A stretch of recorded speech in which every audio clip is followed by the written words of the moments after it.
Economic development happens when money comes from outside a region into the region. It's our job to serve people and to make their lives better. I spend a lot of time in Garfield County, Enid in particular. That's probably one of the hardest things, to get the good title. Everyone deserves help. And he's been very instrumental in trying to make this deal work out. We're basically self-insuring 100% of the loss. Now having a new measurement tool to make certain we're ready. My old friend. Some girls have even led adoption drives for local rescue agencies. I want to try to focus on the things out of life that are positive. City Connections begins right now. Good afternoon, everyone. Steve Kime with you with the City of Enid, and here we are at City Connections, and my very special guest just came into the city limits, Jay Owenhouse. Jay is a master illusionist and escape artist. Jay, welcome to Enid, Oklahoma. Thank you. It's good to see you. Thank you for being here. Voted one of the top 10 shows in America. How did that happen? That's pretty impressive. Well, yeah, thank you. I think, we're just excited that we can do a show with a family working together. It's not just, I guess, a magic illusion show. It's really kind of a show about our story, and I think that a lot of people connect to that. It's a show about the love that I have for animals, the love that I have for my family, the love that I have for the art of magic.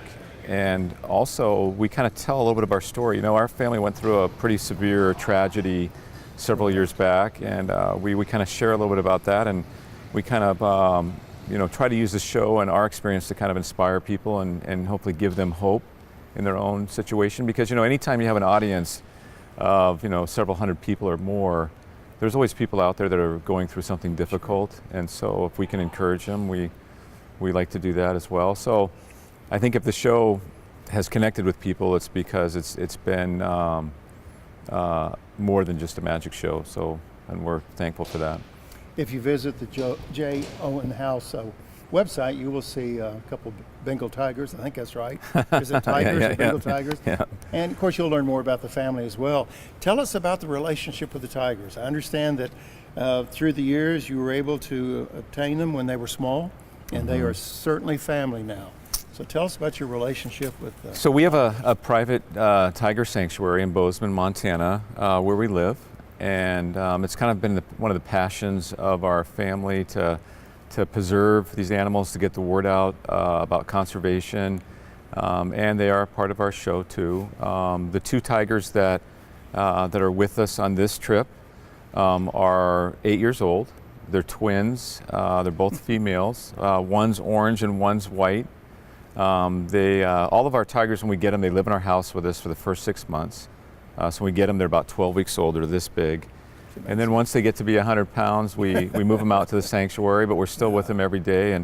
And we love sharing with people, because I think, a great conservationist said once, you'll only conserve that which you love. And so one of our kind of, I guess, missions in life has been to get people excited about the Bengal tiger, to realize there's still time to save them. They are worth saving, and they're just amazing. I think they're one of God's greatest creations. In 1900, there was over 100,000 tigers in the wild. Today, there's less than 3,500. Most experts believe they will be extinct by 2022. Biggest problem is poaching and vanishing habitat, and we've been able to help on the poaching part. We've helped increase the population of tigers by about 400 in the last 5 years. So well, that's great work. They're just gorgeous, beautiful animals. Being a cat lover, and I wouldn't say that falls into my category, but they're just gorgeous animals. Let's go back to the beginning, Jay. Magic, entertaining, all of that. Where did it begin? For me, I got excited about magic. I remember I saw a magician perform at my sister's birthday party when I was 4 years old. She was a couple years older than me. And I was just in awe, and I think I just first time really experienced an incredible sense of wonder. Of course, back then, this is before the internet, so if you wanted to learn something new, you had to go to the library.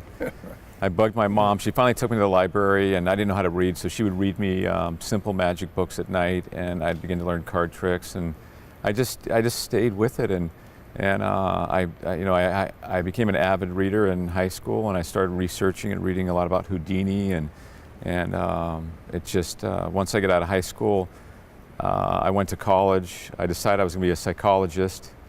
So I got an undergraduate degree in psychology, and then I was going to graduate school to get a doctorate and become a psychologist. And then I just had an epiphany before I went to graduate school that, hey, the two things I love are animals and magic. So if I'm going to spend my life doing something, why don't I do that? And that's kind of how it started.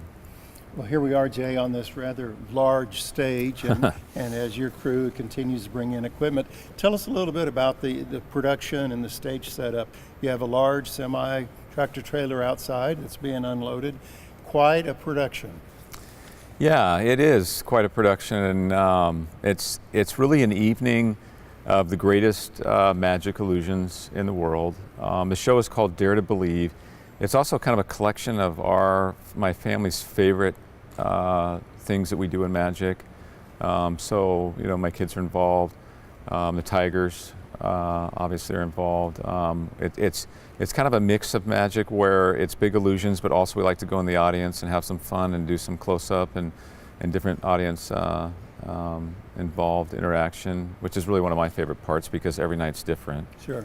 And so because of that, I guess the vision of the show that we wanted to be able to share with people, it'd be great if if I had the talent of being a singer like Garth Brooks, I could just bring my guitar. But with a magic show, it requires a lot of equipment, a lot of technology, a lot of pieces of the puzzle to create that illusion. Twice during our visit so far today, you've referred to your family. You mentioned about the just tremendous loss that you experienced. But you have 4 children, part of your show. Yep. Can you kind of explain how they fit into this? Yeah. Are they all part of the show? Or? Yeah, absolutely. So my oldest son, John, just left for a year sabbatical, so he's not with us on this trip. He's actually in London getting his master's degree. Good for him. So we're very excited for him. We're missing him. It's our first trip without him, so we look at the empty bunk on the bus and you wave at him. yeah. But then my next oldest son, Peter, who's right over here, he heads up all the technical parts of the show, including the sound and the lights. And then my next oldest, Juliana, she is works for me full time. She's 24, and she's one of the on-stage assistants. And then my youngest daughter, Christina, is 14. She's a freshman in high school, and she's also an assistant on stage. And then we have a crew of 12 people, total with us. So we'll change direction in our conversation. As I was preparing for this visit, Jay, I was looking high and low at your website, and then there was a section of your website that kind of garnered my attention. And it was the phrase that you used at different times, that God is faithful. Then I noticed you had reference to scripture, the book of Proverbs. Can you elaborate? Here I'm looking at tigers, family, escape artists, and then I see Proverbs scriptures. Yeah. How's that tied together? Well, we have a very strong faith, Christian faith, and I think that faith has been tested. We tell that a little bit in the show about our story. I mean, we don't, go into that too much, but just enough to be able to encourage people that if they're going through a difficult season, that there is hope, for all of us. And I think we just try to be very, transparent as the things that we're passionate about in life. And obviously, it's our faith, it's our family, it's our animals, and then the art of magic. And I know sometimes, there's been some confusion out there that maybe some magicians have not helped with that confusion. They've made it worse. That maybe magic is demonic. For us, it's a form of entertainment, and it's very similar to the type of entertainment or techniques that are used in storytelling with movies. You go see the latest Star Wars movie, and you kind of get lost in the fact. You don't think about the fact that when they're on the spaceship, that's special effects. You kind of get caught up in the story. Sure. With our show, it's really creating those same special effects, but in a live setting. So we're telling a story using illusions also, but the illusions are live instead of on film. So I'd like to encourage our viewers to get your tickets for the Thursday night show. It gets underway at 7 or 7:30. I'm not sure of the time, but just come early anyway. It'll be at the Central National Bank Center Thursday evening. Jay Owenhouse will be performing, and his family, and it's escape artists and illusionists. So it's a show you don't want to miss. Again, that's Thursday. You're one of the top 10 shows in America. You traveled around the globe performing. My question is there any difference to the responses to an Oklahoma, United States crowd audience versus someone in Japan or other global places that you've been? Is the response the same? You know, I was kind of worried about that the first time we went overseas, you know, wondering, Right. I mean, we knew the first time I went to China and Japan, there was a huge language barrier. I was surprised actually in China that there's more people who understand and speak English than in Japan. I didn't realize this, but in China they actually teach English in schools. So most people under the age of 40, you know, understand English, at least somewhat. So I was concerned about that. But as we've traveled throughout Asia and different places, we've really been pleasantly surprised at how much people embrace the art of illusion, because it is, you know, a visual art, and it really kind of transcends the language barrier. And so people seem to enjoy it, I think, equally in every culture. It's just like a painting can be enjoyed in different cultures. So we're excited about that. It is one of the art forms that translates really well, I think, along with music and more you know, painting and that type of thing. So we've had great reaction overseas, and we love, probably our favorite thing to do is kind of to tour areas like Oklahoma. That remind us a lot of Montana. It's kind of the salt of the earth, you know. Sure. And those are really fun for us, because, you know, after the show, our family's out in the lobby, you know, meeting people and talking to people, and you know, it's always a lot of fun. So and the sun came out today, so we have a big blue sky as well. Which is nice. It was cloudy most of the time. Jay, I don't want to put you on the spot, but I want to give you the opportunity to speak to our viewers and just invite them to the show tomorrow night, Thursday night. Well, absolutely. Well, we hope everyone will come out and see the show. We promise that it will be a night that you'll never forget.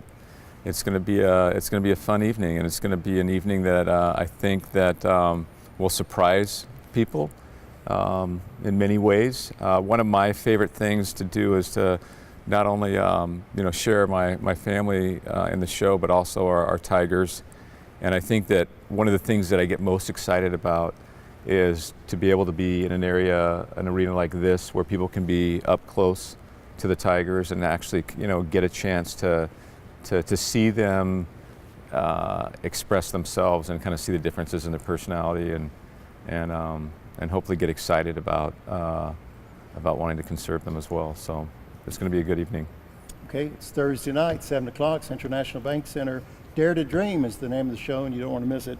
Jay, we have a new commemorative coin that just came in really a couple of weeks ago. Enid turned 125 years old, and on the other side it has a little message. But that's awesome. There you go. You got a coin in the shape of Oklahoma, but hopefully when you look at this, as you have it on your desk or whatever, that's awesome. You'll be reminded of, again, your stay here in Enid and your performance. So yeah, thanks so much. Thank you for your time today. You're welcome. You're welcome. And thank you for joining us on City Connections. Again, Central National Bank Center, J. Owenhouse, the show you do not want to miss. Get your tickets immediately. We'll see you Thursday night at the show. For City Connections, I'm Steve Kime. Make it a great day.